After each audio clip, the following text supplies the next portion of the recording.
High student welcome to our school बाला YouTube channel. आमी तोमादेर बांगला शिक्षक। आज के तोमादेर पढ़ाबो बांगलार भाषा चर्चा तृतीय अध्याय वाक्येर भाव ओ रूपान्तर। ताहले चलो देखा जाक वाक्येर भाव ओ रूपान्तर जिनिसटा की। स्टूडेंट एटा होच्छे तोमादेर पाठ्य बई भाषा चर्चा अष्टम श्रेणीर। और আমরা আজকে আলোচনা করব বাক্যের ভাব ও রূপান্তর। স্টুডেন্ট বাক্যের ভাব ও রূপান্তর বলতে কি বুঝি? ভাষা হলো ভাবের বাহন। আমরা যে কথাগুলো বলি আমাদের কথাগুলোকে কি বলে? ভাষা। এই ভাষাই হলো আমাদের মনের ভাবের বাহন। মানে আমরা যে কথাগুলো বলি একজনকে কথা বলি সেটাই তো সে বুঝতে পারে যে আমরা কি বলতে চাইছি।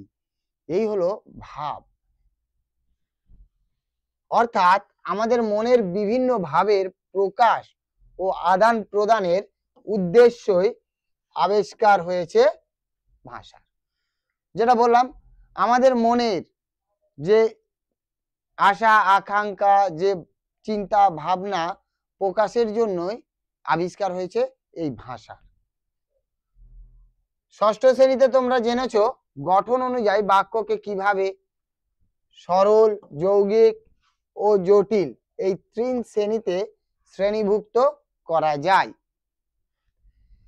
এই বিভাজন সম্পূর্ণ গঠন নির্ভর এবং বাক্যে বিভিন্ন পদের অন্বয় ও একাধিক খণ্ডবাক্য আশ্রয় বাক্যের উপস্থিতি বা অনুপস্থিতির মুখোপক্ষী। বাক্যের আলোচনায় এর গঠনের মতোই অন্য একটি প্রসঙ্গ কিন্তু নিতান্ত আবশ্যিক, তা হলো এর অর্থ বা ভাবের বিষয়। উক্ত বাক্যের বক্তব্য বিষয় বা ঘটনাটির প্রতি বক্তা বা মানুষটির মনোভাবের কথা এখানে বুঝতে হবে। আর এই ভাব ইংরেজিতে যাকে বলা হয় মুড বিষয়ক আলোচনাকে ব্যাকরণে খুবই গুরুত্ব দিয়ে আলোচনা করা হয়। বলছে ভাব কি? ভাব মানুষের মানসিক চিন্তাধারা মানসিক অবস্থা উপর নির্ভর করে মানুষ তার ভাবের প্রকাশ করে। তো স্টুডেন্ট এই ভাব প্রকাশের কারণ কি? কারণ বাস্তব পরিস্থিতিতে ভাব আদান প্রদানের সূত্রে আমরা যে বাক্যগুলিকে ব্যবহার করে থাকি তার সঙ্গে অবধারিতভাবে যুক্ত থাকে চোখ মুখ হাত কাঁধ প্রভৃতি অঙ্গের সঞ্চালন ও বিভিন্ন ভঙ্গি এবং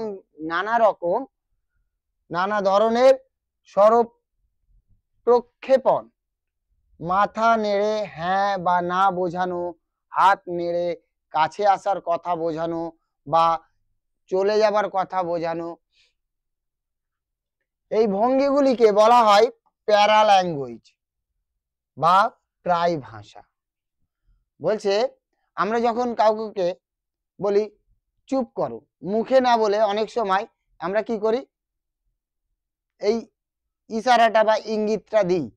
তো এইগুলো হচ্ছে এক ধরনের প্যারা ল্যাঙ্গুয়েজ।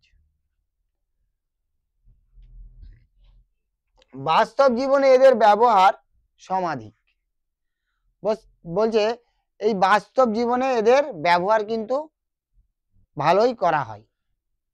এই একই বাক্য বিভিন্ন স্বরভঙ্গিতে বলে, দ্রুত কিংবা ধীরভাবে ফিস ফিস করে অথবা গর্জন করে বলে, বিভিন্ন ও বিচিত্র ভাবের উদ্দীপন করা সম্ভব।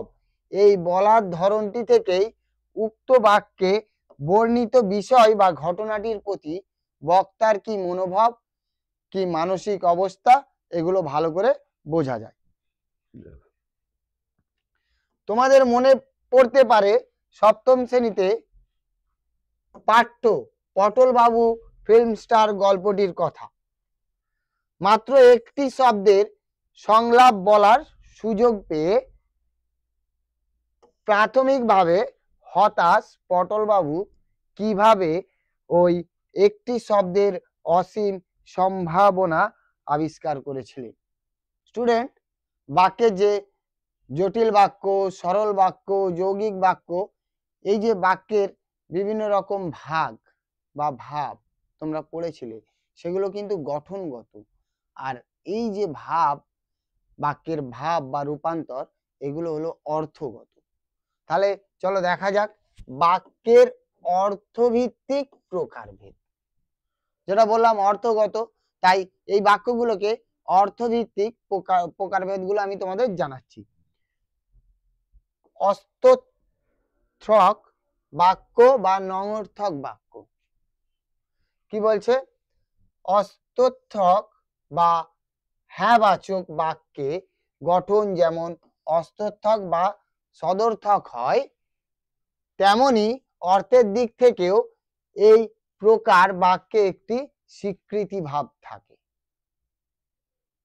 বলছে এই প্রকার ভাবে একটা স্বীকৃতি মানে সম্মতি ভাব থাকে। অপরদিকে নঙর্থক বাক্যে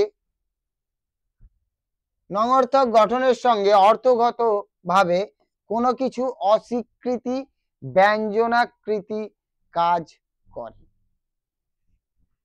বাংলা ভাষার বাক্যকে নেতিবাচক করার ব্যাপারে প্রধান ভূমিকা নেয় দুটি শব্দ, না এবং নয়। নেতিবাচক মানে কি? সিদ্ধান্তমূলক। যে ধরো আজকে আমি তোমাদের ক্লাস করাচ্ছি, তোমাদের কারোর ভালো লাগতে পারে বা কারোর ভালো নাও লাগতে পারে। যার ভালো লাগছে সে ক্লাস দেখবে, আর যার ভালো লাগছে না সে কি করবে? ক্লাস দেখবে না। তো এই যে যার ভালো লাগবে সে দেখবে, আর যার ভালো লাগবে না সে দেখবে না। এই যে না জিনিসটা, হ্যাঁ তার বিপরীত হচ্ছে না, এই জিনিসটাই এখানে বলা হচ্ছে। না শব্দটির ব্যবহার অনেকটা ক্রিয়া বিশেষণের মতো। যেমন যাব না, খাবো না প্রভৃতি উদাহরণে দেখা যাবে না যেন তার সঙ্গে যুক্ত ক্রিয়াটির দোষ গুণ বিশ্লেষণ করছে। যেমন তোমাদের বললাম যে যার ভালো লাগবে সে দেখবে, যার ভালো লাগবে না সে দেখবে না। এই যে দেখা হলো ক্রিয়া আর দেখবে না ভাব, নাটা হচ্ছে ভাব, এই ক্রিয়ার সঙ্গে একসঙ্গে যুক্ত হয়। বাক্যের আরেকটি ভাব নির্দেশক বা বিবৃতিমূলক ভাব। বলছে এখানে বাক্যের আরেকটি ভাব হলো নির্দেশক বা বিবৃতিমূলক ভাব। এই নির্দেশক মূলক ভাব কোনটা? কোনো কিছু নির্দেশ করা বা কোনো কিছু মানে একেবারে ব্যাখ্যা করে বোঝানো, এগুলো হলো নির্দেশক বা বিবৃতিমূলক ভাব। যেমন এই ধরনের বাক্যে কোনো ঘটনা বা ভাবের বিবৃতি থাকে। কোনো ভাব বা ঘটনার বিবরণের অতিরিক্ত বিশেষ কোনো মনোভঙ্গি প্রকাশ না পেলেও এই ধরনের বাক্যে বক্তার নিশ্চয়তার বোধটি বিশেষভাবে নজর কাড়ে। বলছে কি?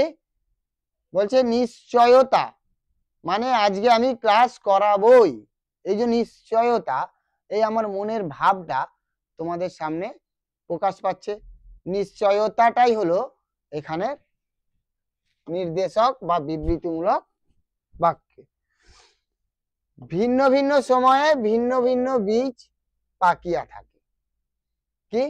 নির্দেশক একেবারে নিশ্চিত, বলছে আলাদা আলাদা সময়ে আলাদা আলাদা বীজ পেকে থাকে। আর কি আছে? তার একলার অমতে কিছু আসে যায় না। এখানে বলতে চাইছে অনেকজন আছে, যদি তার মধ্যে কোনো একজনের অমত থাকে তাতে কি সবার কিছু আসে যায়? কিছুই আসে যায় না, সেটাই বোঝাচ্ছে। উপরের উদাহরণ থেকে স্পষ্ট যে বিবৃতিমূলক বাক্য অস্তর্থক বা নঙর্থক দুই হতে পারে। এর অর্থ যে বাক্যে কোনো ঘটনা বা ভাব বিবৃতির মাধ্যমে প্রতিষ্ঠিত হয় তাকে সদর্থক বা অস্তর্থক নির্দেশক বাক্য বলা হয়। যেমন টেনিদা নড়ে চড়ে বসলো। তোমাদের বনভোজনের গল্পের টেনিদা নড়ে চড়ে বসলো, মানে এটা অস্তর্থক শব্দ। আর যে বাক্যে কোনো ঘটনা বা ভাবের অস্তিত্ব বিবৃতির মাধ্যমে অস্বীকৃত হয় তাকে নঙর্থক বিবৃতিমূলক বাক্য বলা হয়, যেটাকে অসম্মতি করা হয়। যেমন কি বলা যেতে পারে যে আমাদের আজকের ক্লাস খুব ভালো হচ্ছে, বা কেউ বলতে পারে ভালো হচ্ছে না। এই যে না, এই নাটাই নঙর্থক বিবৃতিমূলক ভাব।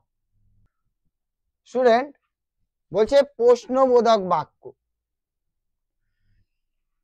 এই প্রশ্নবোধক বাক্য শব্দটা থেকেই তোমরা বুঝতে পারছো যে এই বাক্য থেকে কোনো না কোনো রকম ভাবে প্রশ্ন করা হয়। তাহলে দেখো কি হচ্ছে, এই বাক্যগুলো বক্তার প্রশ্নসূচক প্রকাশের নির্দেশন।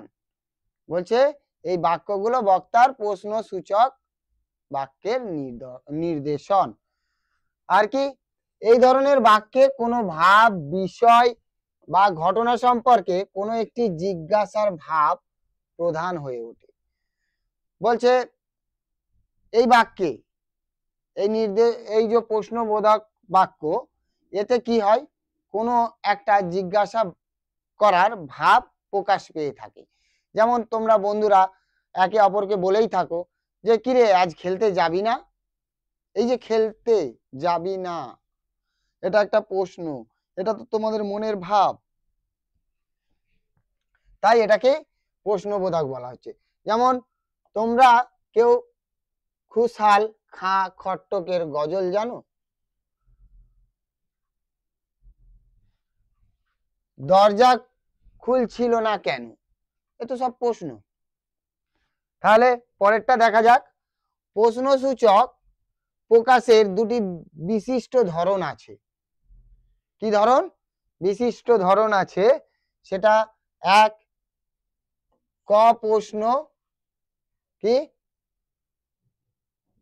WH question. দুই, হ্যাঁ না প্রশ্ন বা WH কোশ্চেন। এর মধ্যে পড়বে কি কেন, কিভাবে, কারা, কোথায়, কখন, কবে, কেমন করে প্রভৃতি অব্যয় ক্রিয়া বিশেষণ, সর্বনাম বা বিশেষণ সহযোগে প্রশ্ন তৈরি কৌশল। তোমরা এটা ইংলিশ গ্রামারে পড়ে থাকবে। WH কোশ্চেন, ওতে কি বোঝাচ্ছে যে কে, কখন, কোথায়, কার কাছে, বিভিন্ন ধরনের প্রশ্ন করা হয়। এটাও ঠিক সেই একই জিনিস বোঝানো হচ্ছে। ইংরাজিতে যেমন WH শব্দ দিয়ে প্রশ্ন করা হয়, তেমন বাংলাতে কি বলছে, বাংলার যেমন এই প্রশ্নবাচক উপাদানগুলি ক দিয়ে শুরু হয়, ইংরাজিতে তেমন when, where, what, which, whom প্রভৃতি প্রশ্ন সূচক উপাদানগুলো WH দিয়ে শুরু হয়।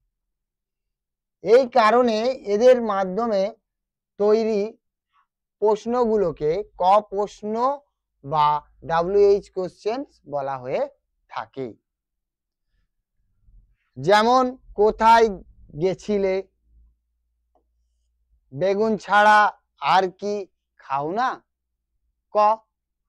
দেখো এখানে কোথায় প্রথমেই ক, বেগুন ছাড়া আর কি খাও না, ক খানা বই রে।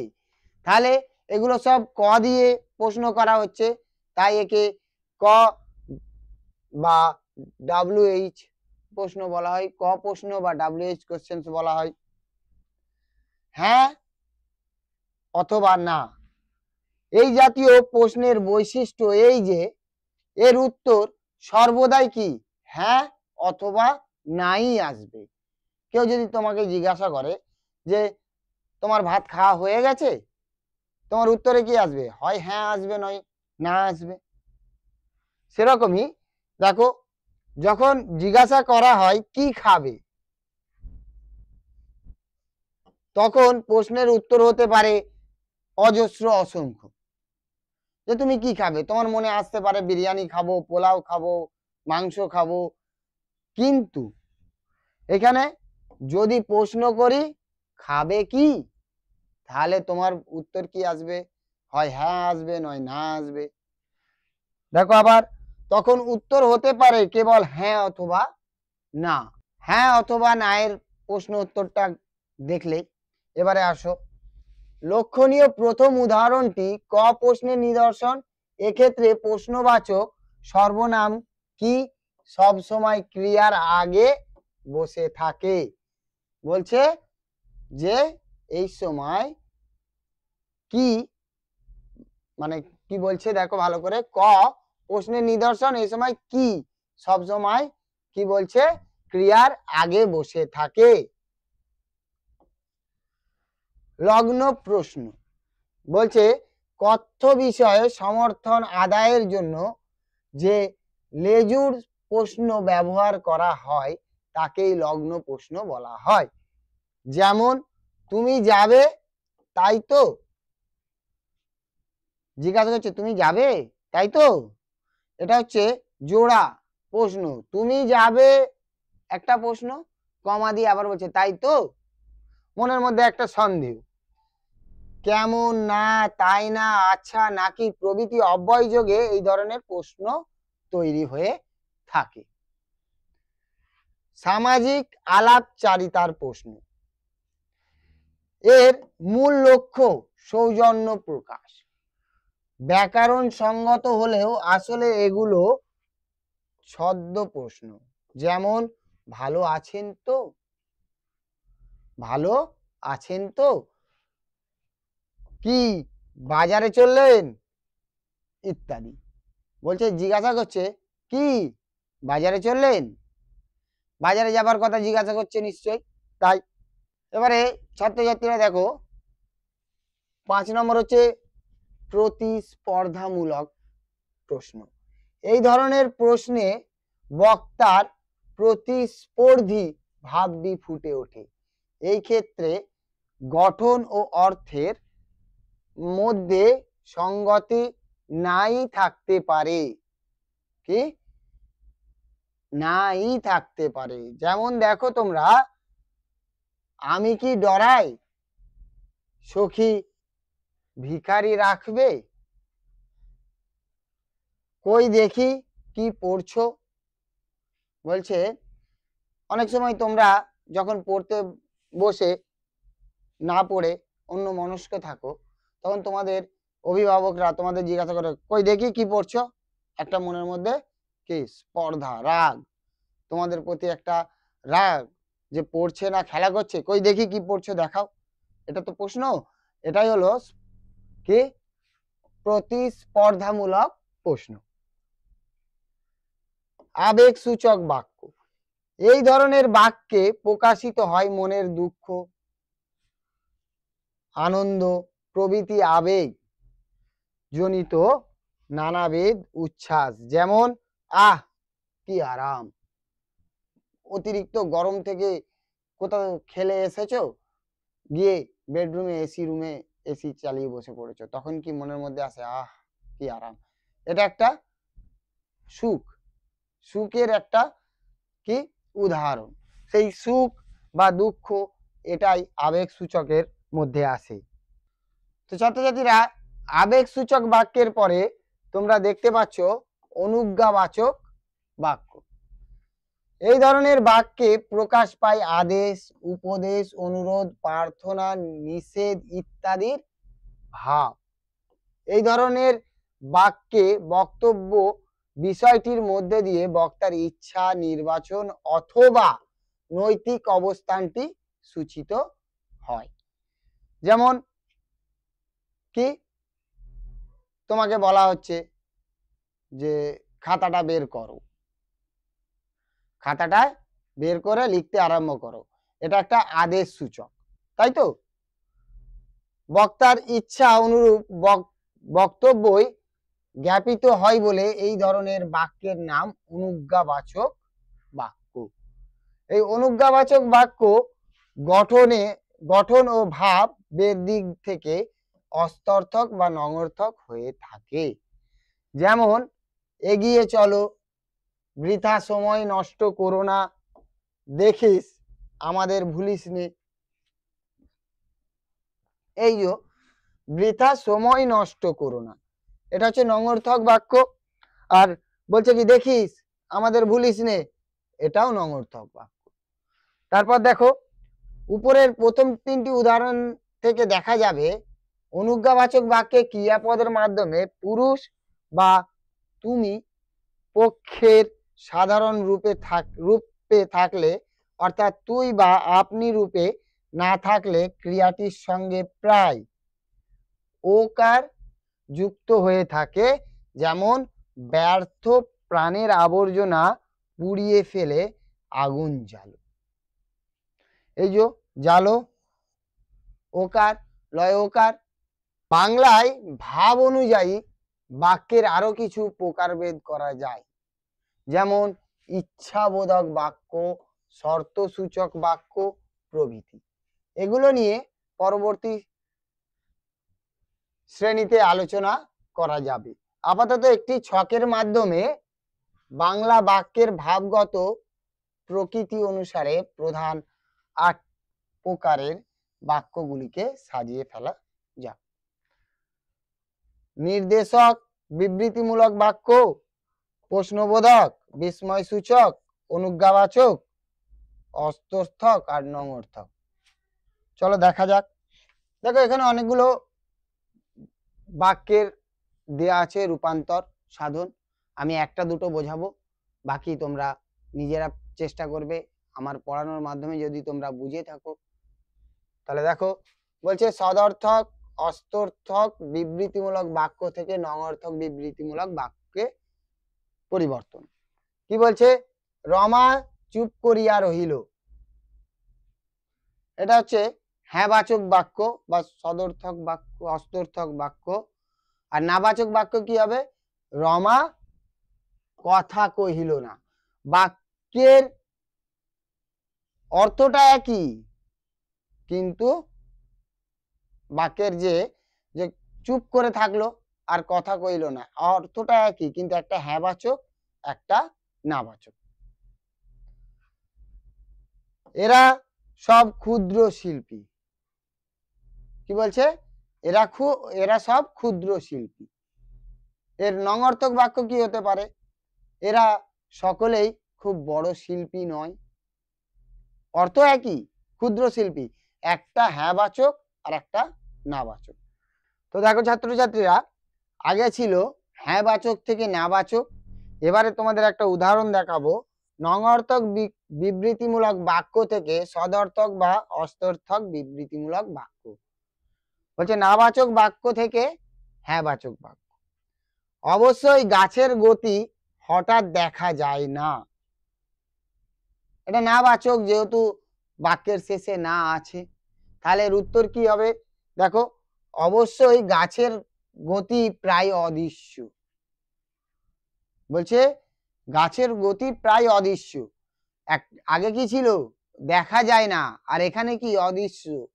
না বাক্যটাই আসলো না, তার মানে নঙর্থক থেকে এটা হ্যাঁবাচকে চলে এলো। দেখো ছাত্রছাত্রীরা, ইংল্যান্ডে গিয়ে আমি চিঠি না দেওয়া পর্যন্ত চিঠির উত্তর দিও না। বলছে ইংল্যান্ডে গিয়ে আমি চিঠি না দেওয়া পর্যন্ত চিঠির উত্তর দিও না। কি হবে? ইংল্যান্ডে গিয়ে আমি চিঠি দিলে তবেই চিঠির উত্তর দিও। আগে ছিল নঙর্থক, এখন হলো হ্যাঁবাচক বা অস্তর্থক। দেখো এবারে, যেখানে অত্যাচার ও অপমানের আঘাত যথাসম্ভব কম আসে সেই বন্দি জীবনটা ততটা যন্ত্রণাদায়ক হয় না। তার উত্তরে কি হবে? যেখানে অত্যাচার ও অপমানের আঘাত যথাসম্ভব কম আসে, সেই বন্দি জীবনটা তুলনায় কম যন্ত্রণাদায়ক। তো ছাত্রছাত্রীরা, আমি কিন্তু তোমাদের সব প্রশ্ন বা সব এগুলো দেখে বোঝাচ্ছি না, আমি তোমাদের যতটা প্রয়োজন ততটা বুঝিয়ে দিচ্ছি। এবারে দেখো কি আছে, সদর্থক থেকে অন্তর্থক বিবৃতিমূলক বাক্য প্রশ্নবোধক বাক্যে চলে যাচ্ছে। কি হচ্ছে? রৌদ্রে যেন ভিজে বেদানার গন্ধ লেগে আছে। রৌদ্রে যেন ভিজে বেদনার গন্ধ লেগে আছে। রৌদ্রে কি ভিজে বেদনার গন্ধ লেগে নেই? তারপর দেখো, শিমুল গাছ অনেক দেখিয়াছ। শিমুল গাছ অনেক দেখিয়াছ নয় কি? তো ছাত্রছাত্রীরা দেখো, সমস্ত বাধা নিষেধের বাইরেও আছে অস্তিত্বের অধিকার। বলছে সমস্ত বাধা নিষেধের বাইরেও আছে অস্তিত্বের অধিকার। এটা কি হবে? সমস্ত বাধা নিষেধের বাইরে কি নেই অস্তিত্বের অধিকার? বলছে পান চিবনো ঠোঁটের ফাঁকে এবং প্রশস্ত কপালে একটুখানি যেন বিদ্রুপের ছায়া। বিদ্রুপ মানে এক ধরনের বিরক্তি। বলছে পান চিবনো ঠোঁটের ফাঁকে এবং প্রশস্ত কপালে একটুখানি বিদ্রুপের ছায়া ছাড়া আর কি? তাহলে স্টুডেন্ট, আজকে এই পর্যন্তই। তোমাদের বাক্যের ভাব বুঝতে পেরেছো নিশ্চয়ই। তাহলে আমাকে যে প্রশ্নগুলো তোমরা দেখতে পাচ্ছ স্ক্রিনে, সেই প্রশ্নগুলোর ভাবের পরিবর্তন করে আমাকে দেখাবে বা কমেন্টে জানিও। আর যদি তোমাদের কোনো প্রশ্নের মানে বুঝতে অসুবিধা হয়, তাহলে আমাদের কমেন্টে সেটাও জানিও। আর আমি চেষ্টা করব তোমাদের যত শীঘ্র সম্ভব এই কমেন্টের উত্তর দেবার। তো আজ এখান পর্যন্তই। আমার ভিডিও দেখার জন্য অনেক অনেক অনেক ধন্যবাদ। আর যদি তোমাদের এই ভিডিও ভালো লেগে থাকে, তোমরা তোমাদের বন্ধুদেরকে শেয়ার করবে, লাইক করবে, সাবস্ক্রাইব করবে। Thank you.